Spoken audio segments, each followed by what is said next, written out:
Hello दोस्तों। तो कैसे हो आप लोग? चलो आज का सेशन शुरू करते हैं। तो लास्ट क्लास में हम लोग एक कंडीशन सीखे थे। Conditions of solvability of linear equation. हम लोग तीन कंडीशन देखे थे कि कोई भी इक्वेशन का मतलब दो इक्वेशन दिया गया है उसको जिसको हम लोग एक सिस्टम ऑफ लीनियर इक्वेशन बोलते हैं। उसका सॉल्यूशन कौन सा कंडीशन में होगा? जैसे कि ये सॉल्यूशन कौन सा कंडीशन में नहीं होगा?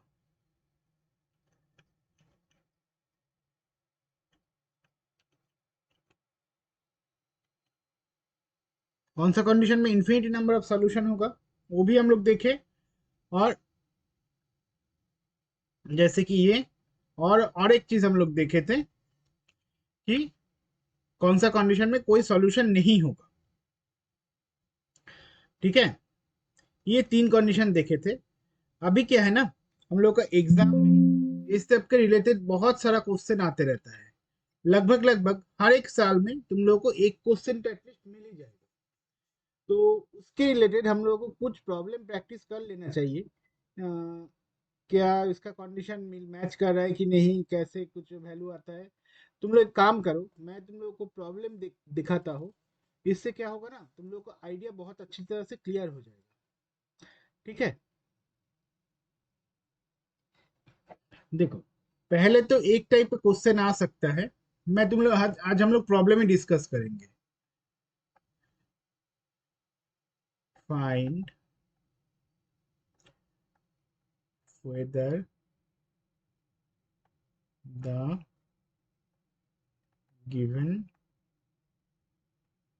सिस्टम हैज एन यूनिक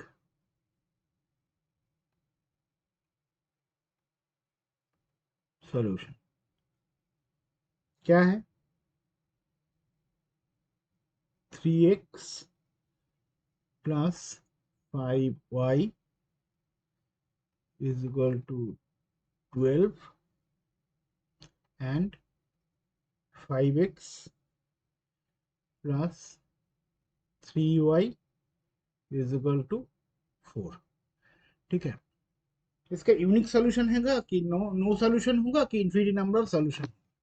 हम लोग क्या करते हैं, हम लोग का इजी होने के लिए ये जो सिस्टम है इसको हम लोग पहले नोट करके रखते हैं एक जगह पे, है ना।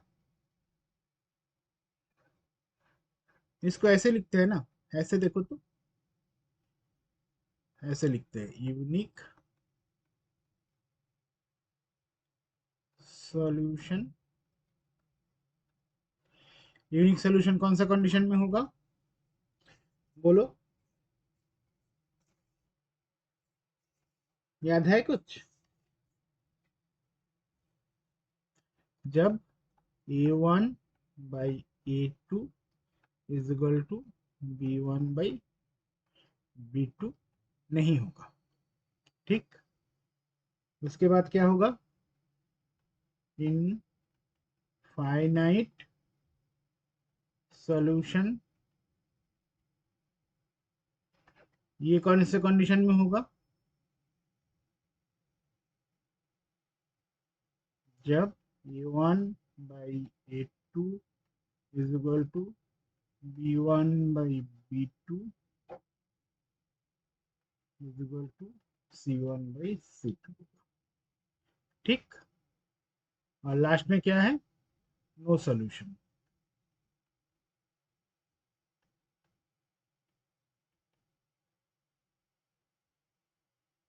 नो सॉल्यूशन कौन सा कंडीशन में होगा? कि भाई मेरा तो a1/a2 is equal to b1/b2 तो है, पर ये c1/c2 के साथ इक्वल नहीं है। ठीक है, और मेरा इक्वेशन क्या क्या था उसको भी हम लोग लिख देते हैं। क्या था? a1x plus b1y plus c1 is equal to 0, और a2x plus b2y plus c2 is equal to 0। ठीक है, अभी मुझे क्या बोला है प्रॉब्लम देखो, find whether the system has an unique solution. तो पहले ही क्या करना पड़ेगा, हम लोग एक चीज क्या सीखे थे, हम लोग ग्राफ से सॉल्यूशन करना सीखे थे। तो ग्राफ से तो हम लोग सॉल्व करेंगे नहीं इसको, है ना, हम लोग ऐसे करेंगे इसको। देखो इसमें A1 कौन सा है, ये A1 है, ये B1 है, ये C है, C1 है। ठीक है, C तो इधर आएगा, उससे कोई दिक्कत नहीं है। उसके बाद इधर A2 है, इधर B2 है, इधर C2 है। ठीक, तो A1/A2 कितना वैल्यू है, 3/5। उसके बाद B1/B2, उसका वैल्यू कितना होगा, 5/3। तो देखो पहला ही कंडीशन हम लोग को मैच कर जा रहा है, A1/A2 not is equal to B1/B2। तो इसका तो भाई यूनिक सोल्यूशन है। ठीक है, तो उसके बाद ये सब क्वेश्चन बोलेगा कि ठीक है यूनिक सोल्यूशन है, तो निकालो यूनिक सोल्यूशन। ठीक है, अभी जो है ये सब तो ठीक है, ये सब हो जाएगा। अभी जो क्वेश्चन जो मेनली एग्जाम में आते रहते हैं, ये सब क्वेश्चन देखो, ये बोलता है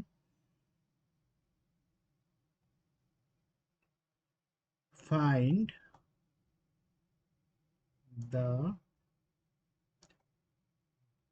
value of k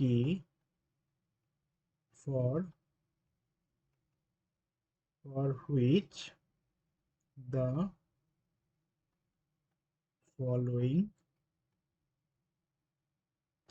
system will have an unique solution। ठीक है, इस टाइप का क्वेश्चन होता है। इस टाइप का क्वेश्चन में क्या है, देखो क्या करेगा, तुम्हें दो इक्वेशन ऐसे दिया जाएगा, 2x plus 3y minus 5 is equal to 0, और क्या दिया जाएगा, kx minus 6y minus 8 is equal to 0। अब बोलेगा कि k की वैल्यू निकालो भाई, ये जो k है इसका वैल्यू तुम निकाल के दिखाओ। तो उसको हम लोग कैसे सॉल्व करेंगे, देखो यूनिक सॉल्यूशन के लिए हम लोग को क्या करना है, A1/A2 not is equal to B1/B2। ठीक, तो देखो इसको पहले ऐसे ही अप्रोच करते हैं, 2/k इज इक्वल टू 3/-6, ये इक्वल होना नहीं चाहिए, है ना। तो ये अगर ऐसा होता है तो, और इसको हम लोग कैसे लिख सकते हैं, 2/k not is equal to -1/2, और इसको हम लोग कैसे लिख सकते हैं, k not is equal to -4। ठीक, ऐसे लिख सकते हैं कि नहीं, बोलो पहले, लिख सकते हैं, बोलो। ठीक है, तो इससे क्या हो रहा है देखो, जैसे k का वैल्यू ऐसे निकाल लिए, k not is equal to 4, मतलब k इज नॉट इज इक्वल टू 4, मतलब k 4 के अलावा कोई भी वैल्यू के लिए इसका यूनिक सॉल्यूशन हो सकता है। अगर k इज इक्वल टू 4 हो जाता तो क्या होता, k इज इक्वल टू अगर 4 हो जाता, हो सकता था कि इसका इन्फिनिटी नंबर ऑफ सॉल्यूशन मिल सकता था, हो सकता था इसका नो सॉल्यूशन भी मिल सकता था, मतलब दो लाइन पैरेलल भी हो सकता था, और दो लाइन और कुछ भी हो सकता था।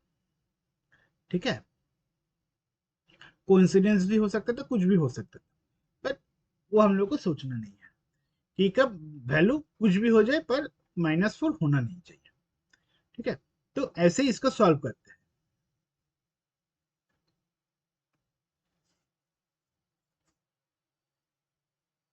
देखो दूसरा एक टाइप का प्रॉब्लम देखो।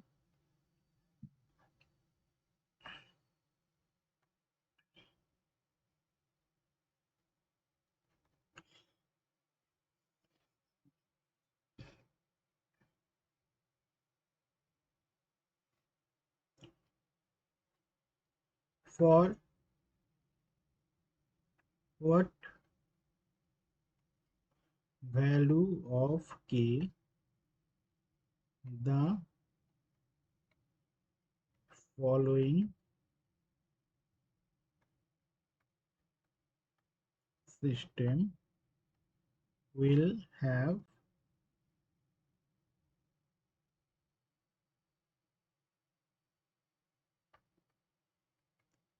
Unique solution. दो क्वेश्चन है इसमें, यूनिक सॉल्यूशन, नो सॉल्यूशन। ठीक है, तो देखो, अच्छा पहले इक्वेशन तो दे देते हैं भाई। इक्वेशन क्या है? x plus 2y is equal to 3। दूसरा है 5x plus K Y plus 7 is equal to 0। ठीक, देखो, तो पहले हम लोग क्या करते हैं, इसको इक्वेशन को थोड़ा एडजस्ट कर लेते हैं। देखो कोई भी इक्वेशन दिया जाएगा ना, इसको सारे नंबर को एक साइड ले आना और इसको इक्वल टू 0 करके लिखना। ठीक है, 5x plus K Y plus 7 equal to 0। अब देखो यूनिक सॉल्यूशन का कंडीशन क्या है कि भाई a1/a2 not is equal to b1/b2 होना चाहिए। ठीक, और नो सॉल्यूशन का कंडीशन क्या है? भाई a1/a2 तो होगा, a1/a2 is equal to b1/b2 तो होगा, पर ये कभी भी c1/c2 के साथ इक्वल नहीं होना चाहिए। तो पहले हम लोग दोनों पैरेलल रख के करते हैं। देखो देखो, a1 का वैल्यू क्या है? 1। a2 का वैल्यू क्या है? 5। Not is equal to b1 का वैल्यू क्या है? 2। और b2 का वैल्यू क्या है? k। ठीक, सिमिलरली इधर a1 का वैल्यू कितना है? देखो 1। b2 का वैल्यू, a2 का वैल्यू है 5। b1 का वैल्यू कितना है? 2। b2 का वैल्यू है k। Not is equal to c1 का वैल्यू कितना है? -3। c2 का वैल्यू कितना है? 7।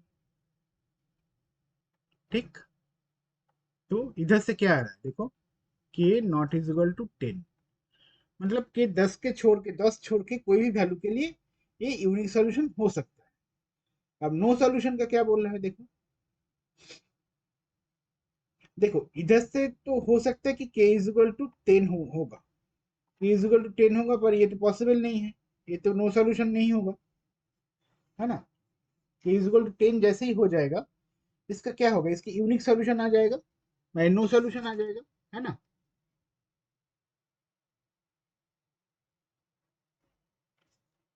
एक सेकंड रुको, देखो, और k का वैल्यू एक ये पोर्शन से क्या मिल रहा है? 10 मिल रहा है। ठीक है, और दूसरा पोर्शन से देखो k का वैल्यू कितना हो सकता है?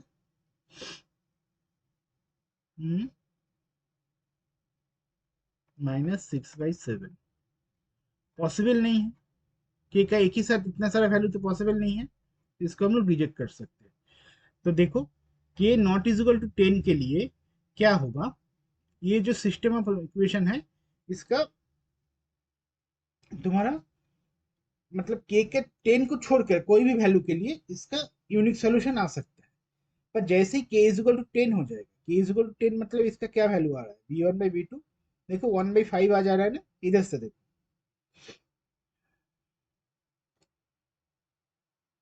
a1/a2 इसका वैल्यू क्या है? 1/5। b1/b2 इसका वैल्यू क्या है? 2/k। अब k इज इक्वल टू जगह अगर 9 होता तो क्या होगा? 2/9। मुझे नो सॉल्यूशन के लिए मेनली तो ये कंडीशन चाहिए ना, a1/a2 ये c1/c2 के साथ इक्वल नहीं है, -3/7 पॉसिबल ही नहीं है, ठीक है। तो b1/b2 के साथ मैच नहीं करना चाहिए। तो अगर k का वैल्यू अगर 11 होता तो भी ठीक है, पर अगर k का वैल्यू 10 हो जाता तो ये एक्चुअली क्या है, 1/5। तो ये a1/a2 के साथ मैच कर जाता, है ना। जैसे ही मैच कर जाता तो इसका नो सॉल्यूशन हो जाता, दो पैरेलल लाइन बन जाता, सॉल्यूशन नहीं आता, ठीक है। तो ये मेरा सॉल्यूशन है कि k not is equal to 10 के लिए इसका यूनिक सॉल्यूशन है, k इज इक्वल टू 10 के लिए इसका नो सॉल्यूशन है। आया समझ में? कोई डाउट है तो बताओ।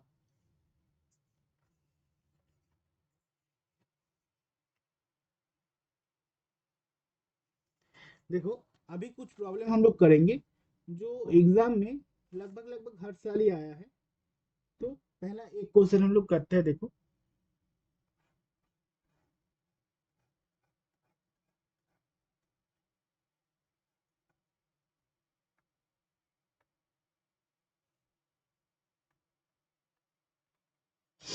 ये सीबीएसई 2019 में आया था।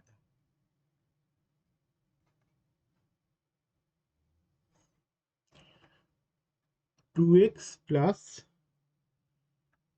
3y is equal to 7। दूसरा क्या है, k-1 of x plus k plus 2 of y is equal to 3k।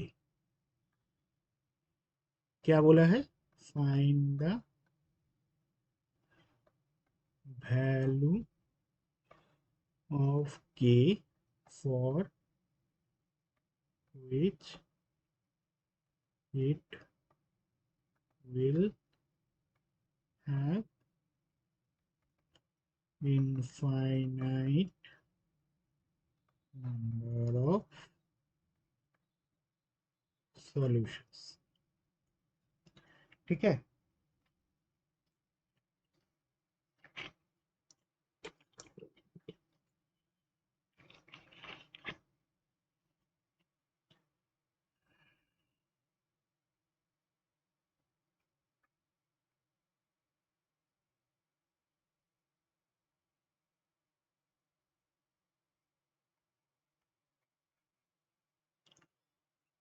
देखो, इनफाइनाइट नंबर ऑफ सॉल्यूशन के लिए हम लोग क्या देखे थे, a1/a2 is equal to b1/b2 is equal to c1/c2, ये होना चाहिए, ठीक। इनफाइनाइट सॉल्यूशन के लिए यही कंडीशन था, है ना। अब ये जो इक्वेशन दिया गया है मुझे, इस इक्वेशन को देखो, इसको अगर हम थोड़ा अरेंज करके लिखे, 2x plus 3y minus 7 is equal to 0। दूसरे वाला क्या है, k-1 of x plus k plus 2 of y minus 3k is equal to 0, ठीक। तो इधर से a1/a2 ऐसे करके निकालो, देखो क्या आ रहा है,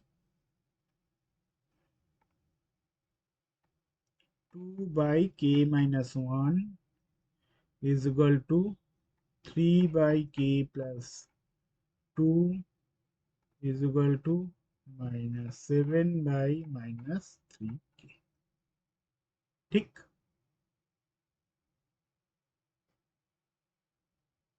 हुआ। तो इसको हम लोग क्या लिख सकते हैं, इसको ऐसे भी लिख सकते हैं, 7/3k। अब हम लोग को क्या करना है, इधर से k का वैल्यू निकालना है। निकालो k का वैल्यू क्या है। क्या करना है, ऐसे इक्वेशन को कैसे सॉल्व करना है, प्रोपोर्शन से क्या सीखे थे, इसको दो पार्ट में डिवाइड कर लो।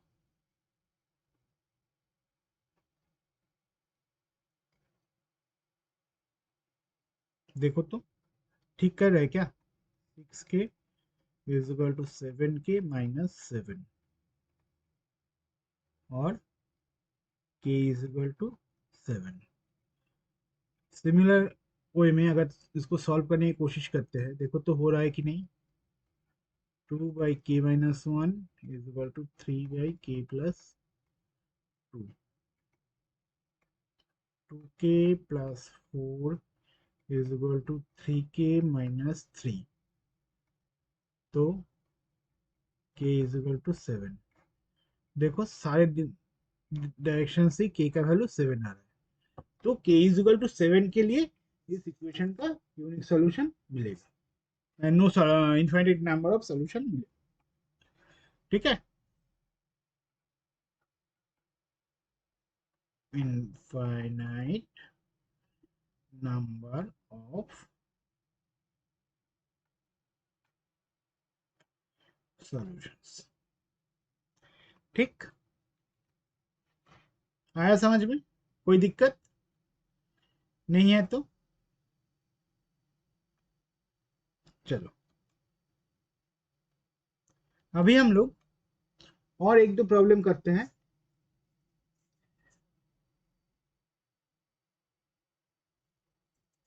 देखो इस टाइप का प्रॉब्लम भी एक आता है एग्जाम में, इसको भी अगर देख लो, ये भी 2019 में ही आया था।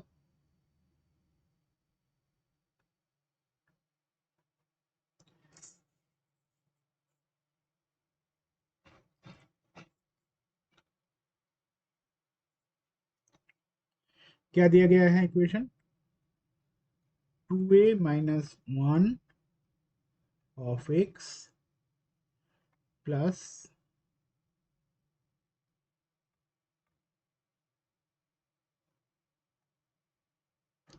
plus 3y is equal to 5 और 3x plus b minus 1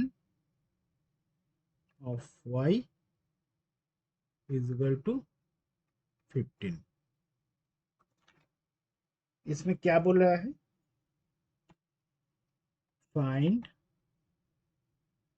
the value of a and b for which it will have infinite number of solutions। ठीक है,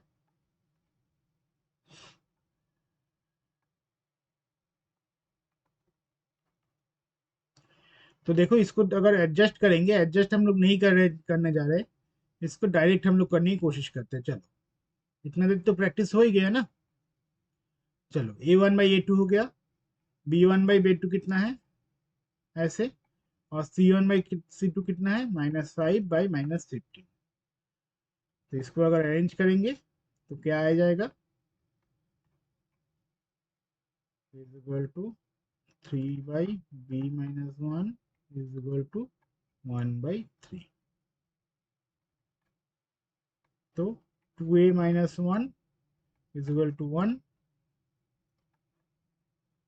ठीक ना, पहले ये दोनों को लेकर काम कर रहे हैं, इसको और इसको, बीच वाले को आउट कर दे रहे हैं। ठीक है, तो a इज इक्वल टू कितना है 1।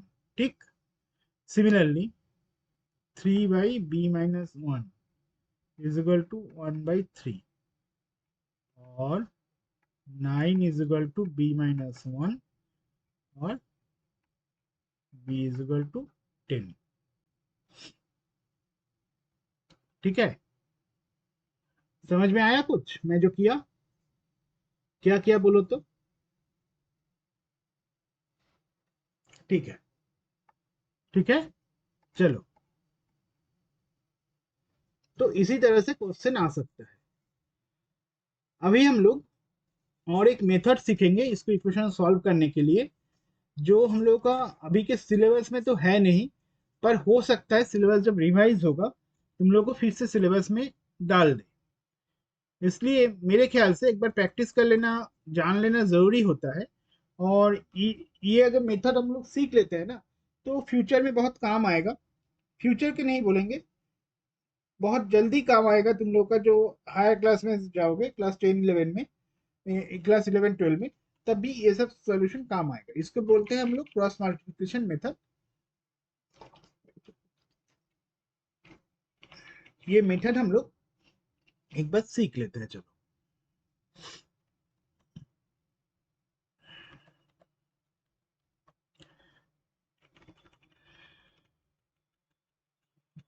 चलो देखते हैं। देखो, दो इक्वेशन है, ये तो हम लोग सीखे ही थे। इसका सॉल्यूशन क्या है?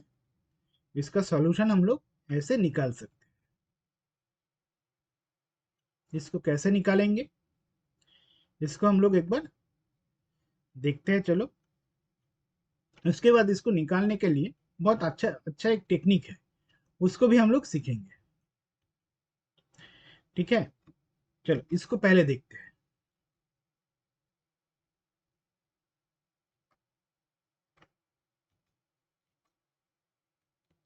एक सेकंड।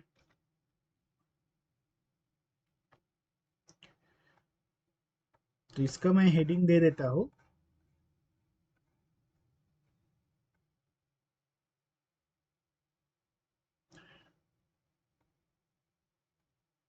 क्रॉस मल्टी, अच्छा क्या बोल रहे हो? अभी नहीं करना है, नया मेथड नहीं सीखना है। कब सीखना है? नेक्स्ट क्लास में। क्यों? ताकि आराम से सीख पाओगे। ठीक है, कोई बात नहीं। क्रॉस मल्टीप्लिकेशन जो मेथड है, हम लोग नेक्स्ट क्लास में ही देखेंगे। ठीक है, तो आज का क्लास जो है बहुत छोटा ही हो गया। नेक्स्ट क्लास में हम लोग क्रॉस मल्टीप्लिकेशन मेथड सीखेंगे, उसका रिलेटेड प्रॉब्लम करेंगे, और उसके बाद वर्ड प्रॉब्लम जो है हम लोग का सिलेबस में, वो भी करेंगे। ठीक है, चलो आज के लिए इतना ही। तो फिर थैंक यू।